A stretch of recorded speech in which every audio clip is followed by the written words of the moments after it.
In the heart of South Harlem, tenants from buildings owned by Sugar Hill Capital gathered in front of 1925 St. Nicholas Avenue, demanding accountability from their landlord after enduring years of hazardous living conditions.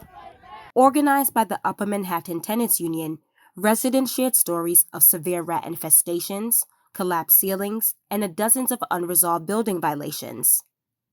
Inside the apartment of longtime resident Hamdi, roaches fester beneath splintered paint and cracked walls. Mold seeps into fragmented panels, and a draft comes from the missing ceiling above his bathtub. Ba says that living under these circumstances has been emotionally draining.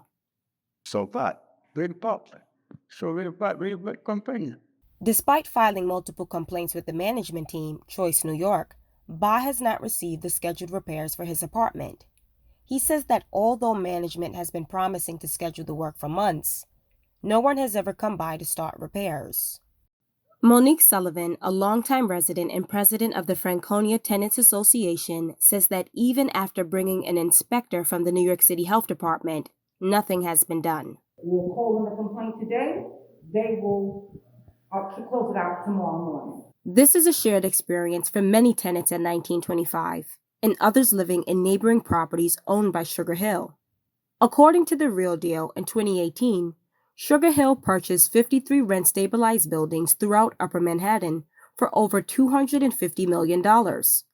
However, according to the Wall Street Journal, after New York passed the Housing Stability and Tenant Protection Act in 2019, the company quickly began falling behind on mortgage payments. Reports say since the 2019 rent reform took effect, it has become more difficult for landlords to deregulate apartments, increase rents, and collect funds for repairs and mortgage payments. At the rally, Sugar Hill tenants say that on top of being left to live in such harsh conditions, the company is actively seeking loopholes in the J51 tax break to deregulate their rent-stabilized leases and raise rents. In response, many residents have been on a rent strike for the past 8 months to stand against what many see as Sugar Hill's disregard for tenants' rights. Residents like Emily Bayad, who lives in one of Sugar Hill's recently foreclosed buildings in Washington Heights, say that the pain tenants experience is both relentless and unforgiving. These landlords have exploited us, harassed us, evicted us, neglected our homes in favor of their bottom lines, all for the sake of profit.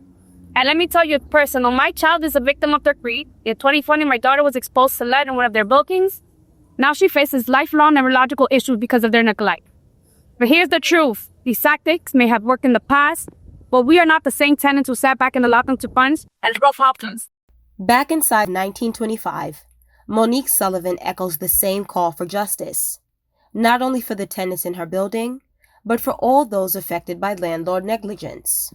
Deserve to have adequate living conditions. Well, this is a melting pot. It's beautiful over here. And it will continue to be beautiful if we upgrade and we make these landlords do what they're supposed to do.